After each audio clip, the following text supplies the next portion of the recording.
Hey everybody, thanks for joining us. I'm Matt Pomeroy. I'm part of the Phys Ed Summit team. I'm hanging out with Amy Lauren Smith and really excited to introduce her and talk about PBL with a focus on health and wellness here shortly. Just want to get started with a little bit of information. So again, welcome to the Phys Ed Summit 2016. We are over the halfway point. I believe we are now through hour number 13.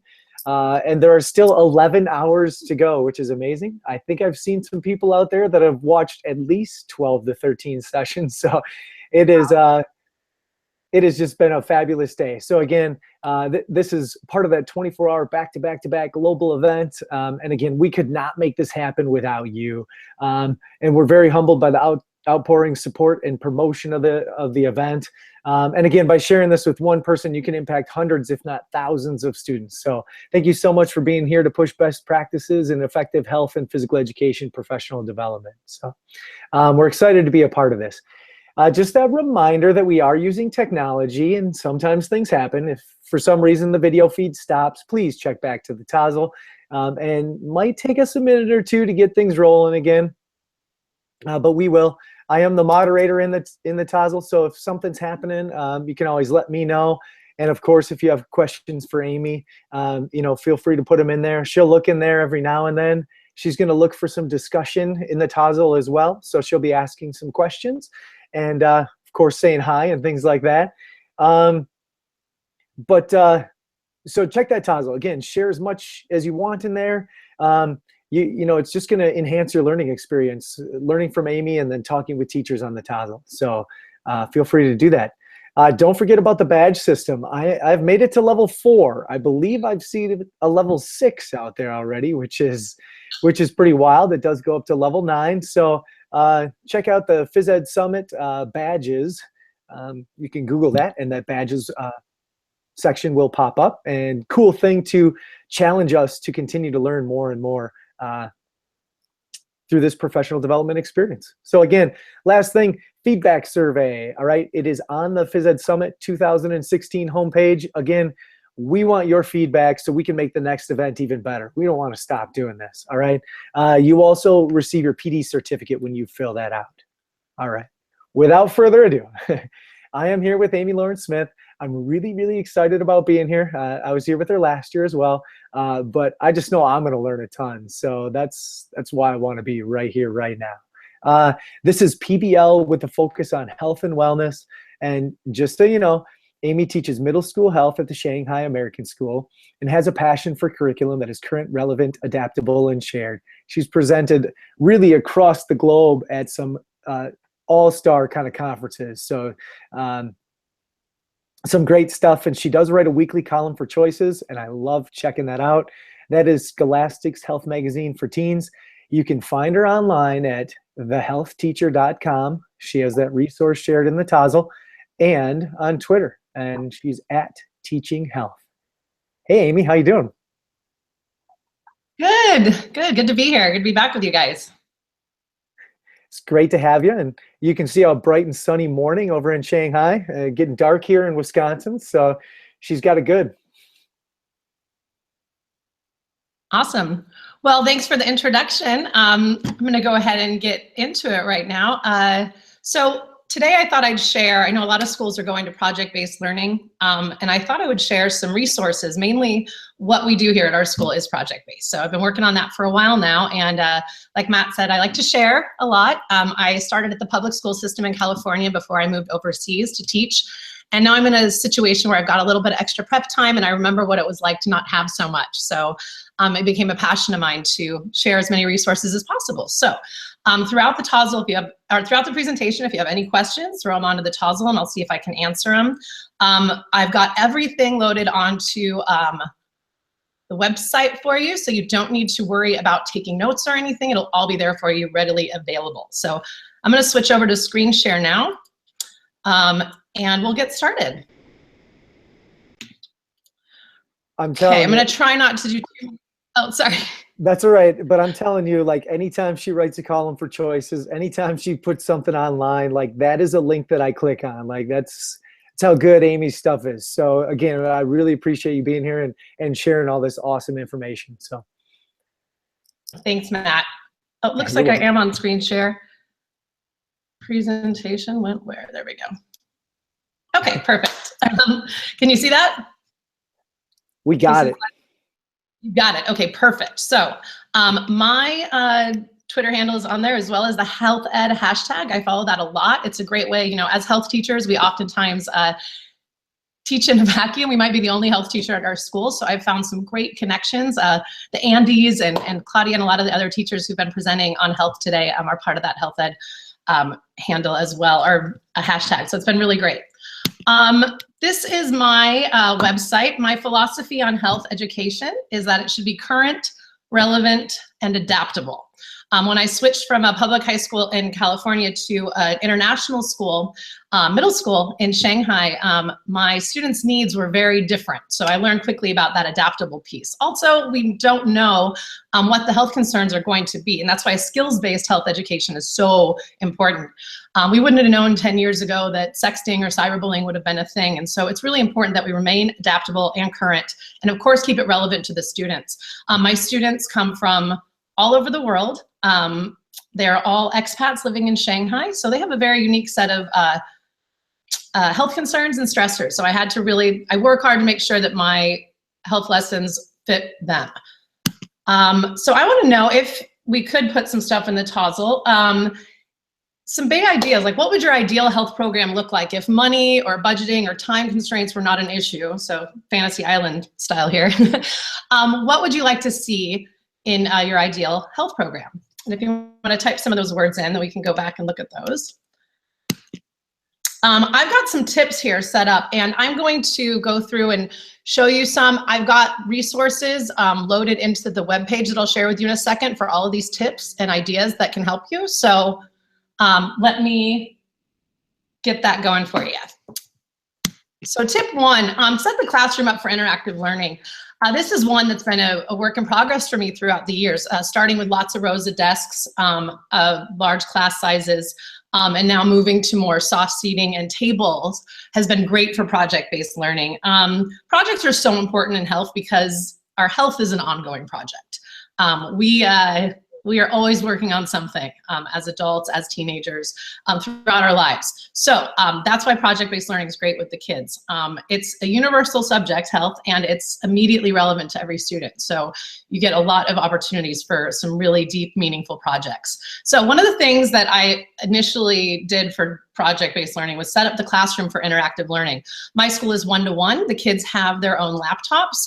And at first, we had situations that look like this, and this is from our school's website, and I don't know what those boys are looking for, but I always love this picture. When we are setting them up and the screens are, you know, towards them and we can't walk behind them, it's hard to make sure that the classroom management piece is there, and then also that we can check in with them and make sure that they're getting the help that they need. So I made the shift I have a lot of yoga ball chairs and different kind of seating, so as you can see here, I can come on either angle of the kids and work with them as they're working together. Those yoga ball chairs are new this year, and while they drive me absolutely crazy because the kids like to bounce on them, they've been really great because the kids want to sit on them, which means they want to have their screen facing me. So it's really engaged them a lot more. Here's a picture of my classroom. Those couches came from a donation of a family that had them. I am in a lucky situation of school with resources, but there are ways to design your classroom and get these things. Matt was talking about, you know, some people hit up garage sales. You can go on Craigslist and things. Those yoga ball chairs were very cheap. And I really pushed for tables a few years ago, and it's made all the difference. And those tables move quite a bit in my classroom. So the couches are great, because I used to have them up against the corner there, but I moved them out to the middle so the kids can sit there, and again, they want to sit there, but I can walk around behind them and conference with them, and it's really made all the difference. On my resources, I did a blog for post for choices on 3 tips for designing a healthy, inviting classroom. So again, find some soft furnishings and make the switch from desks to tables. Buy some large pillows or cushions of the scary posters and fill the walls with positive messages. I think we all remember the health classes that we grew up attending that had like the, you know, scary, bloody asphalt posters everywhere. It just was not an inviting place that we wanted to be in. And I see this a lot when I work with, in the international community, we have a lot of PE/health split classes, and so a lot of PE teachers are sharing one health classroom. And a lot of times it's just blank walls because nobody's really taken ownership over it. So I always recommend that right away you start with a simple project that has the kids making posters with positive messages. We really follow a philosophy of positive prevention here instead of saying, don't do drugs. I mean, of course we say don't do drugs, but it's more like, don't you have something better to do? And instead of don't eat fast food, it's eat real food. We focus on the actionable items that we can do and things we can do to make ourselves healthier and try to stick with the positive. Health should be fun. It's a lifelong learning adventure. And then tip 2 is really important for PBL. You know, PBL is the acronym, one of many, many acronyms in the educational world for project-based learning. And it takes on different forms based on which framework you're using. At my school, we use the Buck Institute, which is creates the gold standard for PBL. I also do a lot of work with IB schools who are also very project-based. And you can see the curricular wheel, whichever one you use is great. If you are not an IB school, I highly recommend going to the Buck Institute website, which is bie.org. They have some amazing resources available. And I'm actually gonna pull out of here and show you just real quick. Do gold standard PBL, which means that you've hit all 8 elements, but we try to include as many elements as possible.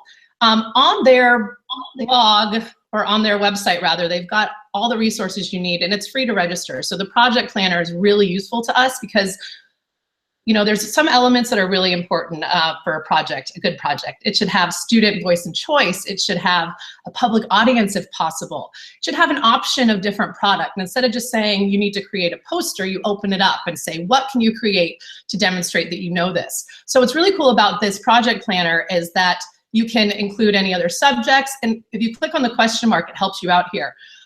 Which 21st century competencies you're using with this project, some driving questions, an entry event, and we're gonna go over entry events in a little bit, but a way to kind of spark the interest with the students. This is really useful here, products. The kids have a very hard time, at least my students do, of kind of thinking outside the box. They wanna be told what to do, how to do it. So this gives me a lot of different options to give them. You know, graphic design, audio recording, slideshow. This is a very useful tool right here. So yeah, you can use this project planner and figure out is it individual products or is it team ones? And this we use and share with each other a lot in our program. So that is a great tool. I'm gonna look at the Amy, you want to hear some of the responses? Amy, you want to hear some of the responses? I do, yes, yeah. Okay, so we've got iPads. Okay, so we've got iPads. All right, iPads for some of the students. iPads for some of the students. Good functional workspaces, interactive. Functional workspaces, interactive. So all can see it. iPads, curriculum online, have an open area for learning. A space that's sound in chaos, won't bother the other teachers around. Maybe some stand spaces people were looking for, variety of spaces. And they love your fact about just putting stuff on the walls and great posters and things like that. So some of the responses we got. Awesome. Yeah, all that is just so important. Health to me is just such a fun subject. And, you know, growing up in taking health classes that weren't so much fun, I love seeing the trend that everyone's kind of going in this direction and loving the interactive and the positive approach. It's really exciting time for us as health teachers that everyone's kind of going on that route. So here's the part where I'm going to actually throw a whole bunch of resources at you. One of the main things with project-based learning is that the content is current and relevant and that you use the student input based on what their health concerns are, what the concerns are at your school, and how they want to address it. So there's some different ways that you can get their input, but voice and choice is one of the elements in that PBL gold standard from the Buck Institute, and it's one that I found so important in health because health is so inherently personal. So here's a couple ways to do that, and I want to have you get involved real quick, just so I know. I'm going to throw a whole bunch of resources and project ideas at you, but I'd like to know what you want to focus on. So if you could let me know, what are the top health concerns for students at your school, and pick the top 3 or just a couple and type them into the Tozzle for me, and that'll help me kind of know what direction to go with you guys and what to share. All right, I just typed that question for them. One thing I'll kind of go over real quick with finding out the health concerns with the kids. There's something really important to know. And your students, a way to kind of find out what their health concerns are, in addition to, of course, asking and that formative assessment piece, is this is something I learned in a child development course years ago. It's one of the most important things that I've kept with me as a health teacher.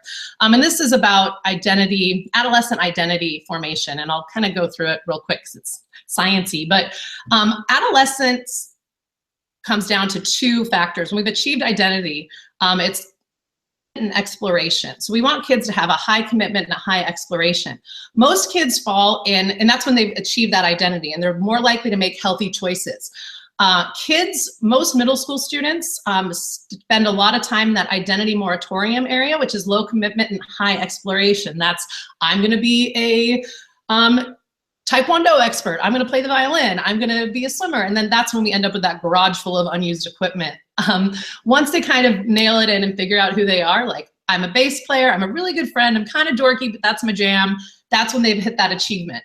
A lot of kids that suffer from drug and alcohol abuse and really low self-esteem issues are in that identity diffusion, low commitment, low exploration. They haven't really tried out different identities. They don't really know what they want to do. And that's when they're more likely to kind of fall into that. So if you're in a low socioeconomic area with parents who may be working a lot and can't afford to give kids those extra classes outside of school and those opportunities, you might see those higher risk factors with drugs and alcohol. My students fall into the identity foreclosure. This is a very high pressure school with high academic expectations from the parents. And that's the high commitment, low exploration. So I'm gonna be a swimmer, I'm gonna play the violin, I'm going to be a doctor or a lawyer, and I'm going to go to this school. Even the parents pick that out years in advance sometimes. Those kids are the most likely to suffer from internet use disorder, video game mismanagement behaviors. I hesitate using the word addiction, but some people do. Issues because of those online behaviors. You know, online you can you have a lot more power over your identity. So those kids tend to fall into those risk behaviors. So they're not as likely to do alcohol and drugs unless sometimes study drugs so they can keep up. But it's really important to know your student population based on that as well as individually. So now I want you guys to get involved with this. Okay, so I'm seeing all these awesome things on the Tozzle. Matt, you want to read some of those out for me too? Yeah, I sure can. So we've got like mental health, nutrition, drugs and alcohol, tobacco, healthy relationships, bullying and nutrition again, suicide, anxiety, cyberbullying, again, depression, relationships, stress, nutrition, stress, bullying. That's most of them. So. Okay. Yeah, you know, that's pretty. You know, what's interesting is I've done that activity at a lot of the workshops I do, and that's, you know, around the world, like Matt said. So I've been in Texas for South by Southwest or at Shape America, or, you know, international schools in the region here. And one of the issues that always pops up as the top health concern is stress, anxiety, mental health issues. That's a newer health concern. I mean, it's always been a health concern for our students, but it's increasing in its prevalence. And it's one that really is at the root of everything we teach. A lot of the risk behaviors we try to protect kids from, like unhealthy eating, alcohol and drugs, bullying, those are all unhealthy coping skills. So if we can kind of get more preventative with our approach and teach them healthy coping skills, then we can a lot of times help them manage those unhealthy risk behaviors. You know, most kids know that an apple is a better choice than a candy bar. They're eating for other reasons. And so it's really important that we keep that in mind, and that the mental health piece and the mental emotional stress piece takes center stage in our curriculum. So here we go. I've got a page, it's thehealthteacher.com PBL Health. So you can go to that link. Also, while I've got you here, I'll show you on my blog, I put all of my resources up here. So like Matt said, I write for Choices and do a weekly column. I try to keep updated on my blog. I use this blog for my students as well. So if you go here to, like, say grade 6, you can see all the projects that I'm doing in grade 6, or I did last semester. We update as we go. and the course outline, feel free to click around there. And I'm very open. I'm an open source person. So if you see anything on there you want more information for, let me know. Since this is for the students, you'll find a lot of like rubrics and things on there too that are ready to go. And with the choices stuff, I've kind of made the rubrics a little bit more adaptable so people can use them in middle school or high school or anything like that. Okay, so on this page, what I've got for you is, you know, I was talking about the classroom setup. Here's a post from Choices on some tips around that. So anything that I've gone over, you're gonna be able to find more information on. So that's all there for you. And then the Buck Institute link is there too. So let's talk about now keeping content current and relevant. On here, I've got 12 grab and go projects for health. Now this is where I kind of took 12 of the projects. Oops, I put the wrong link there. Hold on one second. Let me just go to that at the website here. I'll fix that link for you guys. Right here, teachers, projects. We've got 12 grab and go projects for health. What I've done is taken all of some of the most popular projects I put up on Choices and linked to them on here. So let me see here. The transgender one. Oh yeah, definitely. I've got some new resources for that. That's what we're working on now as well. I like with that starting with typing in 6th or 7th grade, and I will plug in the resource for that. But we did the cover story for Choices in May was on gender stereotypes, and that's a good one to start with, like in 6th grade and 7th grade, and how kids, and then kind of layer into that, and depending on what state you're in, using the different resources, like from the GLSEN, they've got some great stuff, the Human Rights Campaign. So let's just real quick go over, I got here for you, 12 grab and go projects. Stress management, Matt said he's done this unit plan before with the kids.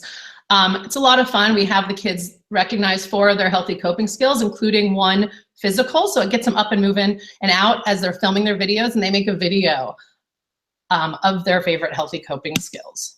Yeah, so they had a blast with that one for sure. Oh, great. Let me fix this link here on the page for you guys, and then that way people can know exactly where they're going. And again, Amy's got it all laid out so well. It was very, very simplistic to just say, all right, this is what I want to do for this next unit. You know, you grab a few of her resources, you tweak a few things here and there, and you could really put it into your classroom quickly. And again, I appreciate that she would do something like that and you know, make something like that for us. Just that easy, that available, it's just fabulous. And again, I highly recommend it because my students enjoyed it. So. Well, and I try to really lay it out. That's one of the good things that's happened from working with Choices, is that it's forced me to take my kind of projects, which have been more like, oh, I know what I'm doing, and actually put them down, you know, lay it out so somebody else could follow it. It's been helpful as we've had new teachers join us here at school as well.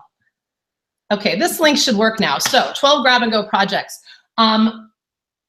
Let's see here. So I'll show you guys a couple different ones. We'll go through the cyberbullying one in a bit. On this, here's a great project. This is a newer one that we just started last year, the Blue Zones project. And this is a great way to introduce the different domains of wellness to the kids when you're looking at social, emotional, physical, mental health. The Blue Zones is a, was a new discovery. It's been out for a few years now. This explorer from, he calls himself an explorer in the podcast we have the kids listen to, so that really hooks him in. He discovered the areas of the world, the 5 areas of the world where people were more likely to live to be over 100. And so we listened to a short podcast with the kids, and then they get into kind of the info on the Blue Zones, and they look through the gallery. Then what they do is they research the 5 different Blue Zones and find out what people are doing in those areas that help them live longer. And they're finding like the common threads, like there's physical activity just built into the day. So they walk a lot more. They all eat beans, which is interesting. They have a lot of strong family ties. They live in mountain villages. The foods that they eat, mostly plant-based diet. They take time to unwind. They have strong family connections. Those are all really interesting things for the kids to kind of discover. Then they create a plan. So some kind of actionable tasks that we could do in our community. And that could increase, so they kind of like turn their homes into a blue zone or turn our school into a blue zone. And this has gotten my kids actually, you know, we've got a garden in the elementary school, but the middle school, we really haven't had one.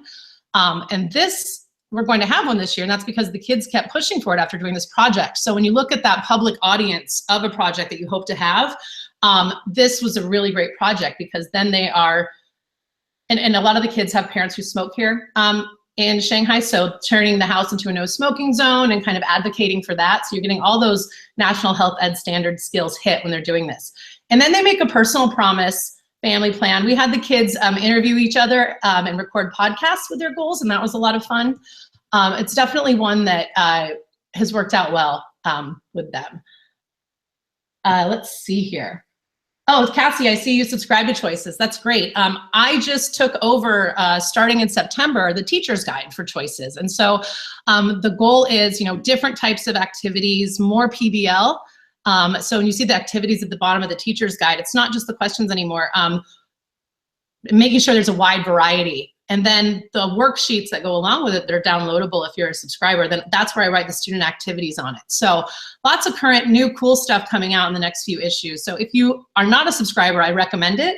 And then you can always contact me if you have questions about specific projects. It's nice knowing now who's doing the teacher's guide. It kind of helps people interact with it more.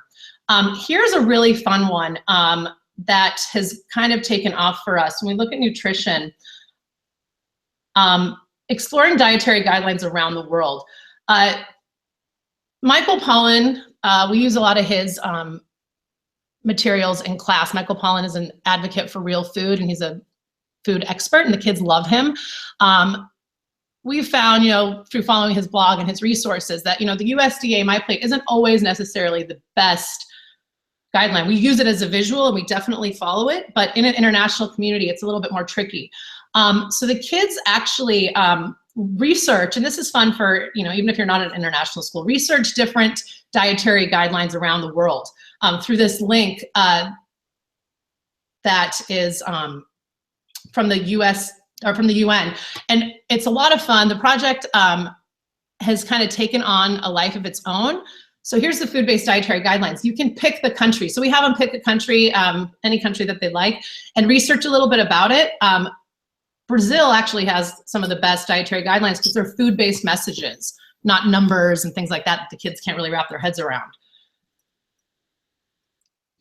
What happened with this project is that they ended up creating dietary guidelines for our class. And from that, they were able to create, we had them create a project, and that's where that product list of ideas comes in handy. They needed to create a way to share that with the second graders. So to share their dietary guidelines. So say they decided that like they wanted to do one on whole grains or not drinking sugary drinks. Then they created either like a game or some sort of interactive presentation for the second graders. Now that was their public audience, but what happened was we work with Sodexo as a cafeteria provider. We got a new regional manager, and he came in and they wanted to have a meeting with us. And so the best of the 7th grade presentations were able to actually come to the meeting. I said, sure, we'd love a meeting, but I've got some people who really want to share their ideas with you. So it's hard for the cafeteria providers to say no to 7th graders, right? When they're telling him, we want to see more variety, we want to see more veggies, we want to see less sugary drinks. Push to listen to them. So the cool thing about project-based learning is that a lot of times that public audience takes on a life of its own. If you want to try to improve your school lunches, which is honestly something that is a constant, that when you're working with a massive provider like Aramark or a Sodexo or a Urest, their bottom line is the budget. They want to make sure that the kids have healthy choices, kind of, but maybe they don't have the same ideas about that as you. And in health education and promotion, we know that knowledge and skills are part of it. We also need to set up a healthy environment for the kids. So this is a way to get the kids involved in doing that. Here's an amazing documentary from HBO, 30 minutes, perfect to show in class, about some kids who tried to rebuild the New Orleans schools after, or help rebuild the New Orleans schools after Hurricane Katrina, and they focus specifically on school food.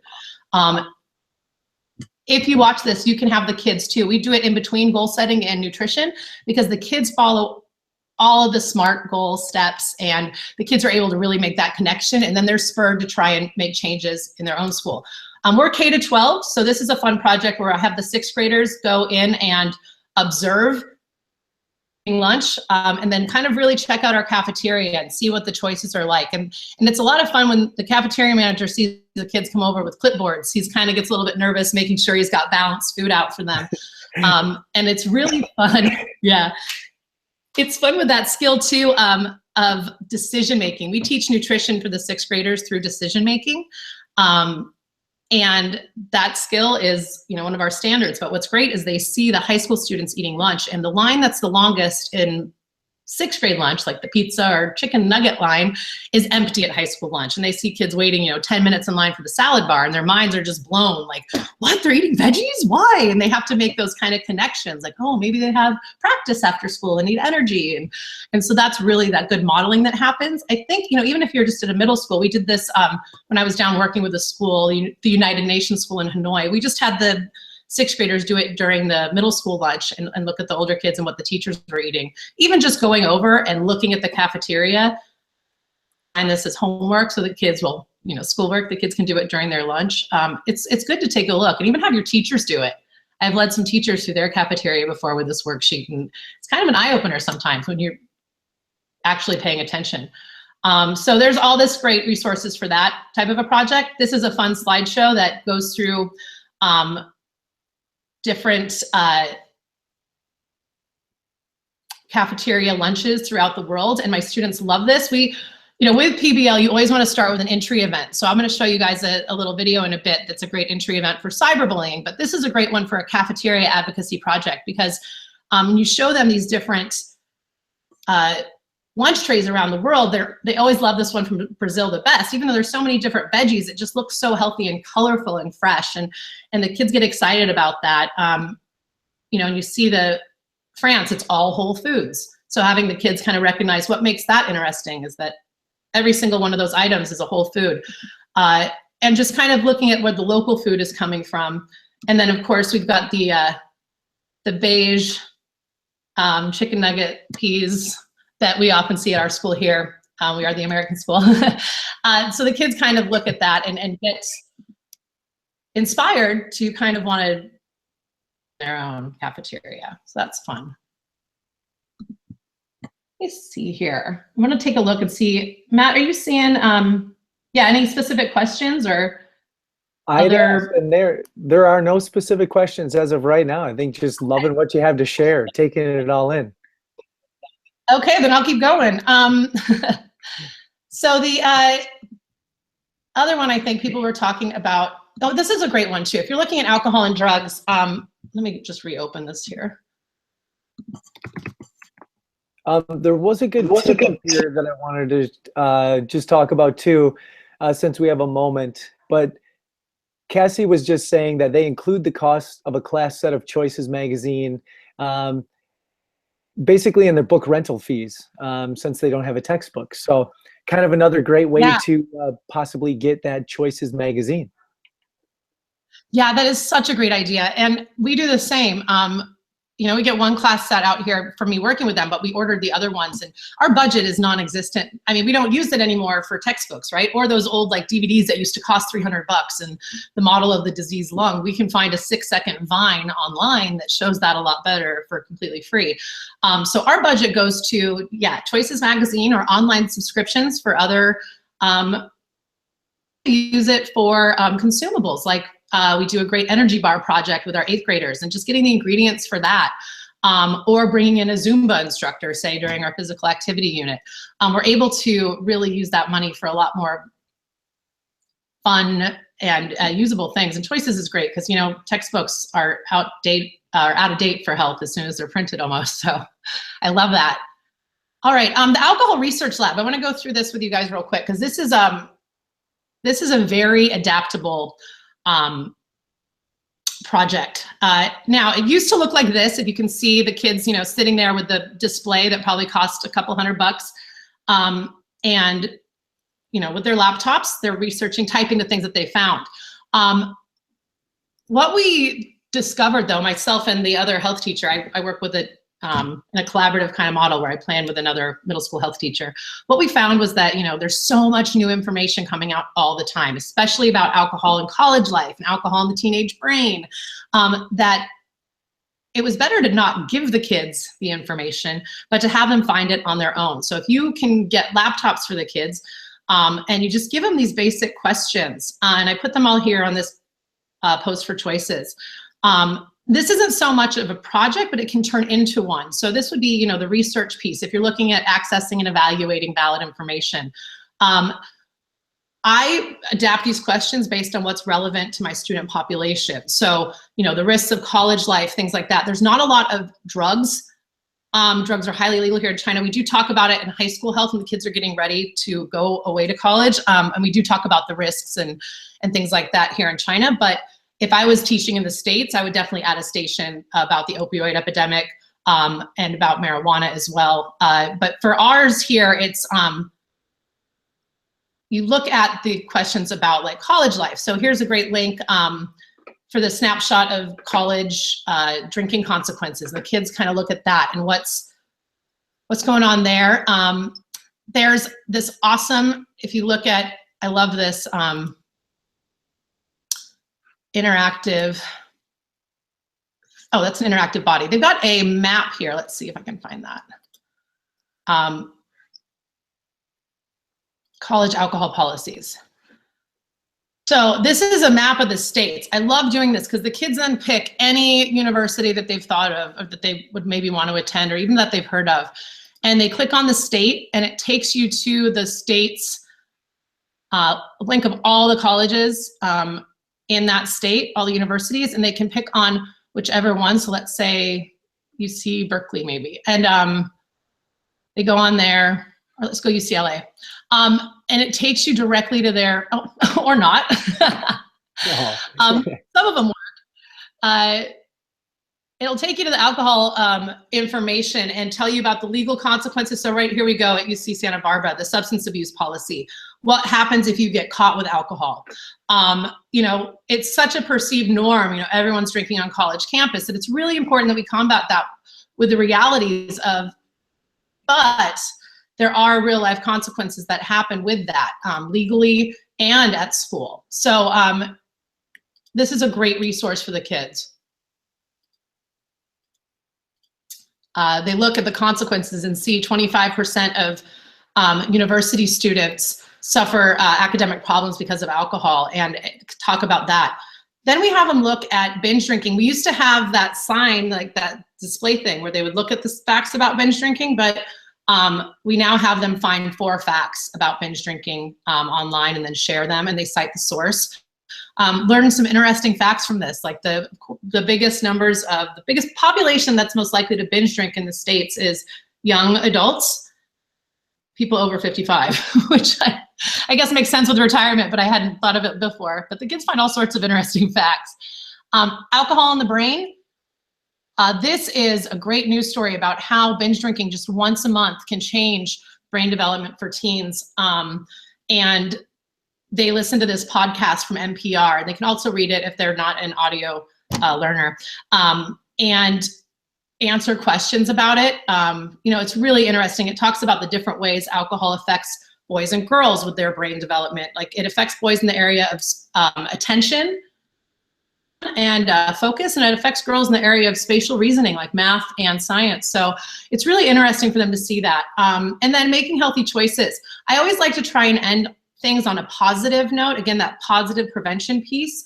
New stats, you know, we've seen that the rates of alcohol use and drug use are declining slowly, and tobacco, they certainly are.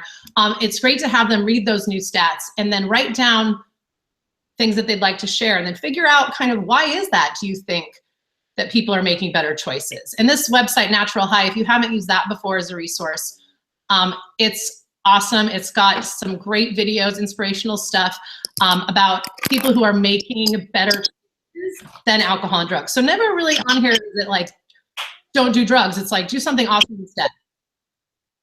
And the kids can find videos about, like Tim Howard say, his natural high is soccer, and they can break it down to by their interests. So music, extreme sports, and it's all broken down here.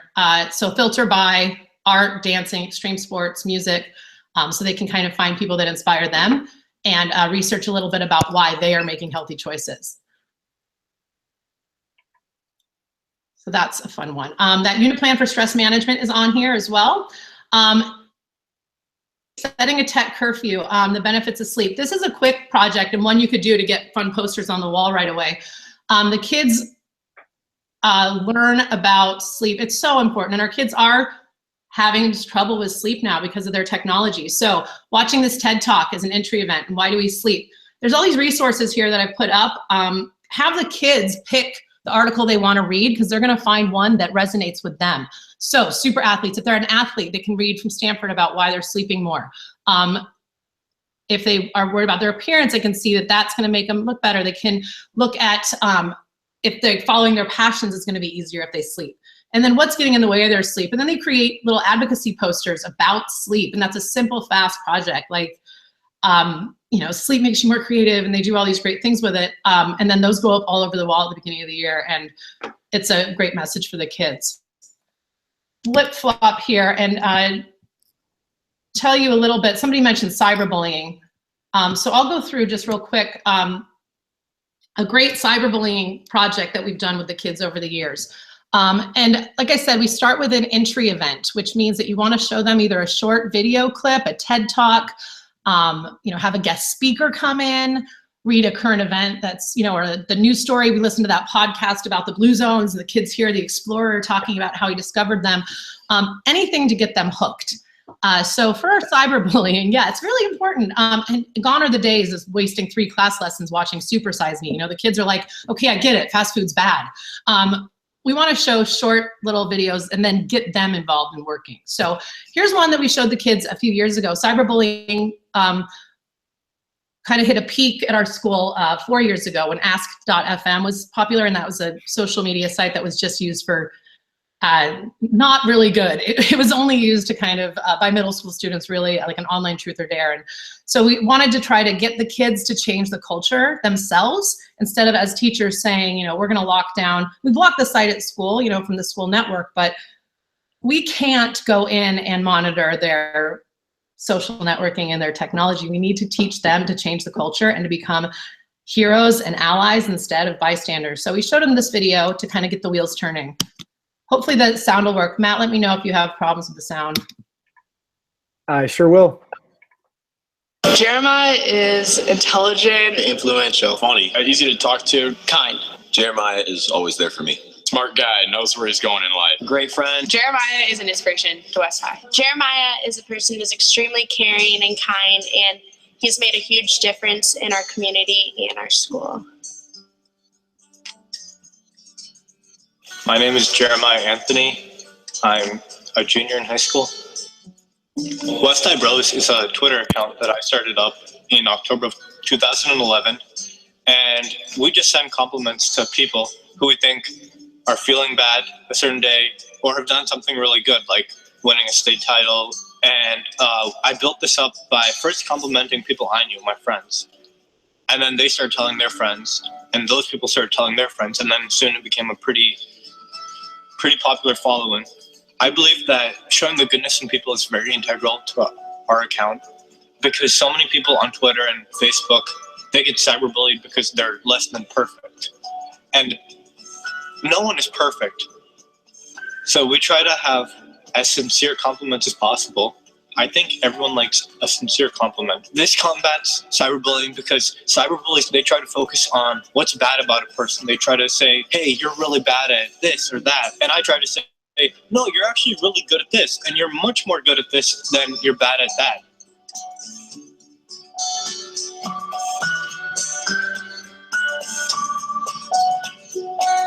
Westside Bros is a very influential group. They don't just go for the popular kids, they go for everyone in our school. They are doing an absolutely wonderful job. Westside Bros has had a huge impact on so many kids' lives at our school. Westside Bros is very inspirational to the student population at Westside. An example to all students at Westside, and beyond that, to just be an encouragement. I think they take people and they boost their confidence up. They surely have done it to me. Okay, so kids really love that video for a few different reasons. You know, the number one value, I heard someone say at a conference once, a psychiatrist who's an expert on adolescence said that the number one value for teens now is fame.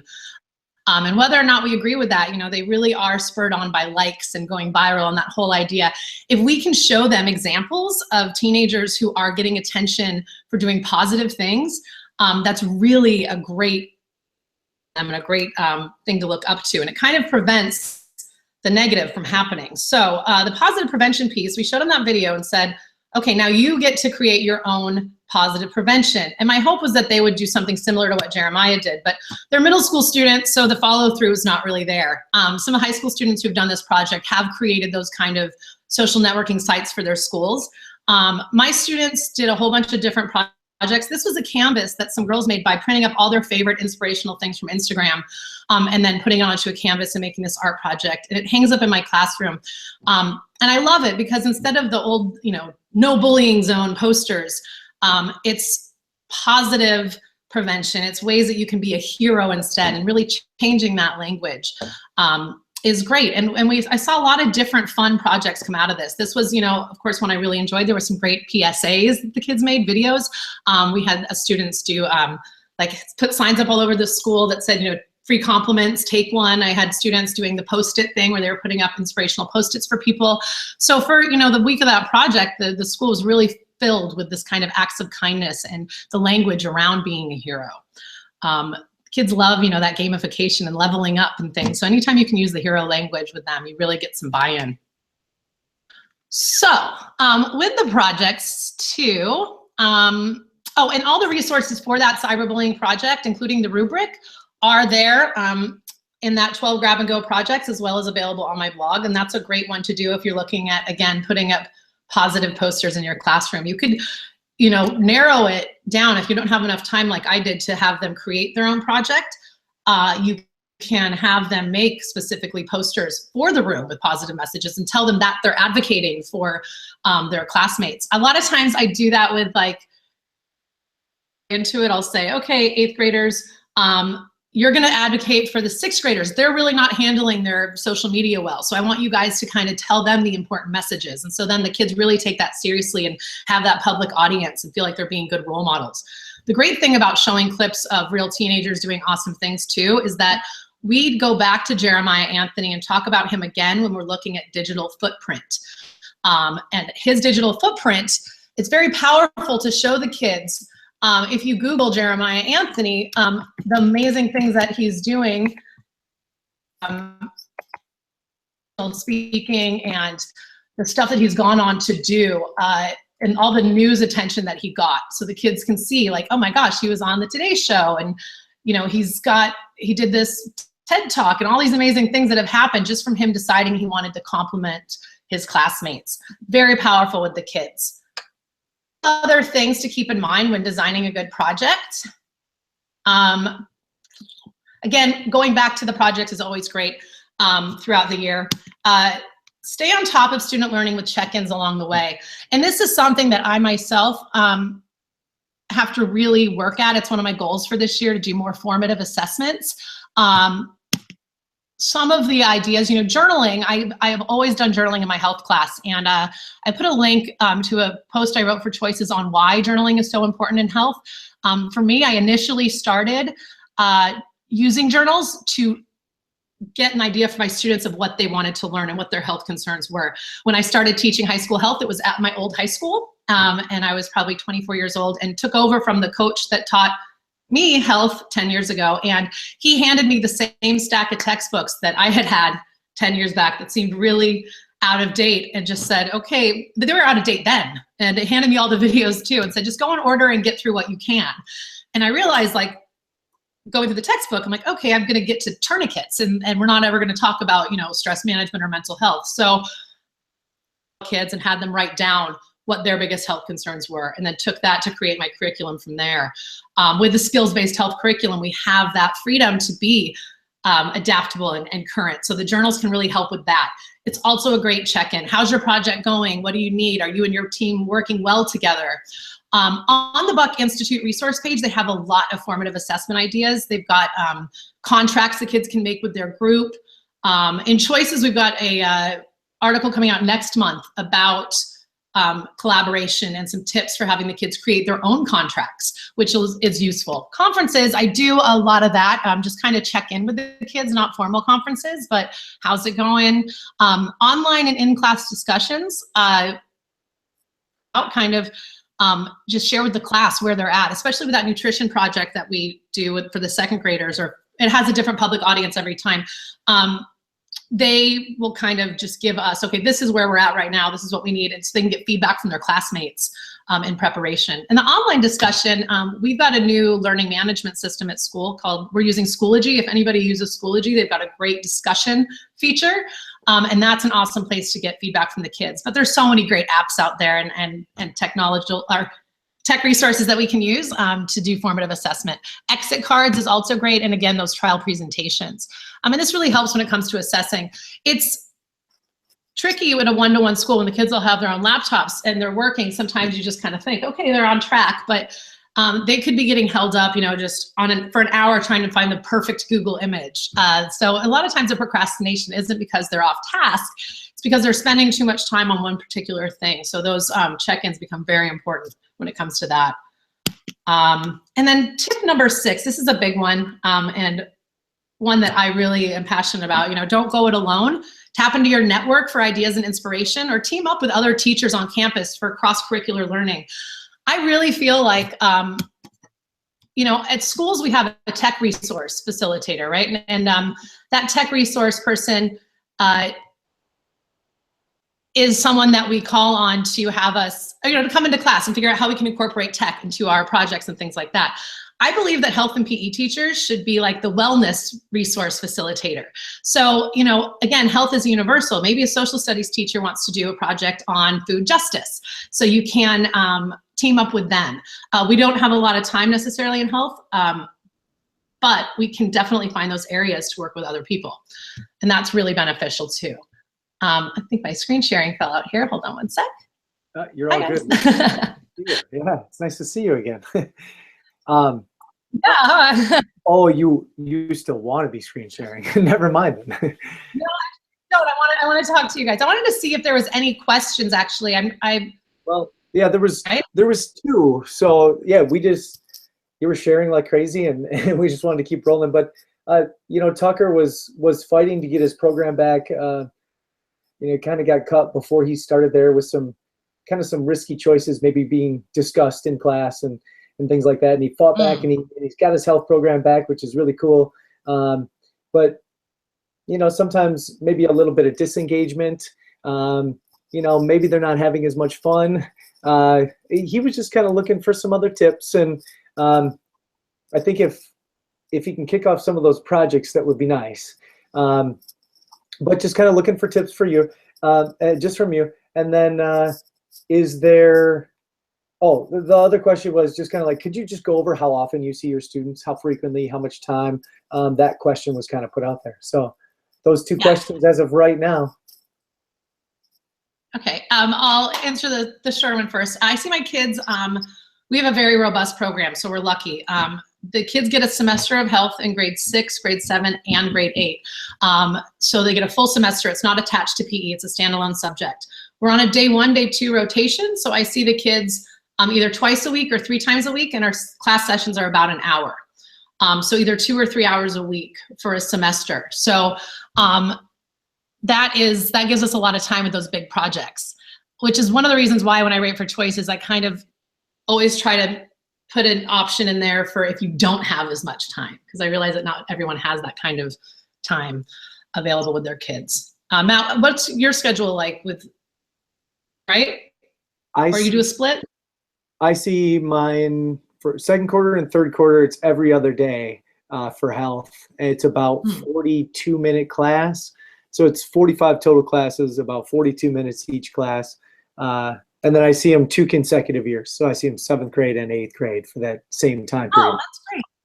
Yeah. Oh, that's good. That's pretty good. It's all over the map in the States, right? And here internationally in the independent school system as well, you know, with how much health are the kids getting, which is why we're always kind of advocating for more. So the other question was about student engagement, I think, and just kind of how to kick things off with them and get them excited about health. Yeah, and there was a couple of and there was a couple of suggestions about, you know, he had a lot of success with one unit when he pulled them, and he could kind of tailor the unit towards, you know, their likes, their interest. I don't know exactly what it was, but so that was kind of brought up. He does have access to some laptops that can kind of be shared, and they're portable and things like that. I love the idea of giving them as much voice and choice as possible. So, you know, doing that, you know, starting off with simple stuff that engages them, that's not focused so much on like scary risk behaviors, but like, so starting with something like sleep or overall wellness, and they set health goals for themselves based on their own health concerns. And it gets that kind of, that personal engagement going. But then also then, yeah, giving them the options. So ending, you know, looking at the skills-based health curriculum, you know, maybe they're going to do decision-making skits, but they can focus on what content they want to put in there. Or the PSA projects are always great. You know, which area do you want to focus on and advocate for? And the kids make public service announcements in groups. A lot of times I'll have them, you know, pick their own groups, but sometimes I'll have them say, okay, out of all the healthy choices we've learned about in 7th grade, with nutrition, exercise, sleep, time management, which one would you like to focus on the most? And write it down on a card, and then I match them up based on their passion, and they make the videos from there. And so that's a lot of fun for them, very active project. I've been doing PSAs with the kids since the days of like the handheld camcorder, and it's always been a great project. Now the kids can do amazing things, like some of them look professional, so it's a lot of fun. Yeah. Very, very good thoughts kind of coming into that. So I guess just to leave it, there was someone who really, really liked your just your keynote presentation. I'm not sure, did most of that come off your website, or did a lot of that just come off the keynote? Yeah, it all came off my website. Let me just, I'll screen share again real quick and just show you guys again where they are, but I can put the slideshow up as well. Here is the, my screen sharing now? Great. On the URL, which is just the PBL health one, and I'll add it to one of these titles here. Oops. Well, the 12 grab and go projects. Huh. Okay, let me see here. Maybe it wasn't all on there for you. Well, I know that you clicked there at one point in time, I thought. Or you looking for the PBL resources? Here it is. If you just search there, but I also will add the link back into the Tozzle just to make sure it's active. Here's all the resources that I went through in the PowerPoint or in the keynote, and links for further information, including grab and go projects, cyberbullying project, the journaling resources, ideas for cross-curricular learning, online resources for planning your curriculum to keep it relevant. And again, those projects are there. So all of that's available on the blog, and I'll make sure that that link is active for you guys too. Awesome. Thank you very much. And I know everyone is extremely appreciative of what you're doing, Amy, and that you're so willing to make, create, and share, and not only that, but teach us how to use it and those kind of things. So again, very much appreciated. I think there's a big round of applause coming from all over the world. Yeah, well, I'm always available too. So if people need any specific content strands or need any information, please feel free to contact me through Twitter or email me. And I, again, love sharing. So just keep me posted. Awesome. We sure will. I know that they that they would be happy to do that. So again, thank you for your time. We appreciate you being here on the Phys Ed Summit. Just trying to access the conference program real quick. Just remember that the feedback survey form that will be posted on the Phys-Edagogy webpage. There's also been a few tweets that are kind of been sent out with that. But again, you fill that out, you get your certificate of completion. So that's definitely a good thing to do. And we definitely want to know how we can continue to make this better, all right, the best that we can. So 2 sessions again coming up. We've got experiences teaching PYP, PE, challenges and benefits. All right, we've got a nice little panel of guests there, Dan, and Evan. And then we've got a Get Them Moving, Learning, and Loving It with Rex Prebles. So some fantastic stuff coming up at 10 p.m. Eastern. Again, thank you for tuning into the Phys Ed Summit. We thank you for tuning in right here live with us, the PBL with the focus on health and wellness. Thanks again, Amy, for being here. My pleasure. Thanks for having me. All right, everybody, take care. Have a great rest of your summit. Bye.